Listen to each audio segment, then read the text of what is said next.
அஸ்ஸலாமு அலைக்கும் வரஹ்மத்துல்லாஹி வபரகாத்துஹு. தினமும் ஒரு ஹதீஸ். ரசூலுல்லாஹி ஸல்லல்லாஹு அலைஹி வஸல்லம் அவர்கள் ஒவ்வொரு தொழுகைக்கும் ஒலு செய்யக்கூடியவர்களாக இருந்தார்கள் என அனஸ் ரதியல்லாஹு அன்ஹு அவர்கள் கூறிய பொழுது, நீங்கள் எப்படி செய்வீர்கள் என்று கேட்கப்பட்டது. ஒலு முறியாமல் இருந்தால் எங்களுக்கு ஒரு ஒலுவே போதுமானதாக இருந்தது என்று அனஸ் ரதியல்லாஹு அன்ஹு அவர்கள் பதில் கூறியதாக அம்ர் இப்னு ஆமீர் கூறுகிறார். நூல் புகாரி, ஹதீஸ் எண் 214. ஒவ்வொரு தொழுகைக்கும் ஒலு செய்ய வேண்டும் என்பது அனைவரும் தெரிந்த தகவல்.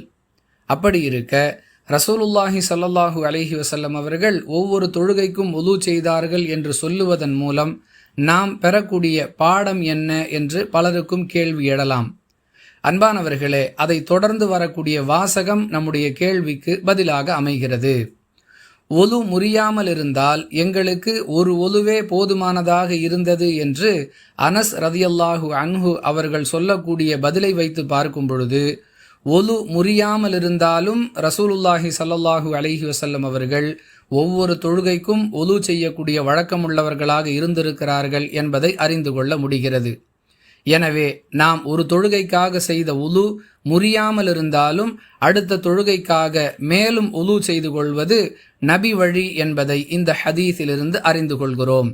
எப்படியும் உலு செய்ய போகிறோம், எனவே இயற்கை தேவைகளையெல்லாம் நிறைவு செய்துவிட்டு ஒலு செய்யலாம் என்று முடிவெடுத்தால் அது ஒலுவிற்கு மேல் ஒலு செய்ததாக ஆகாது.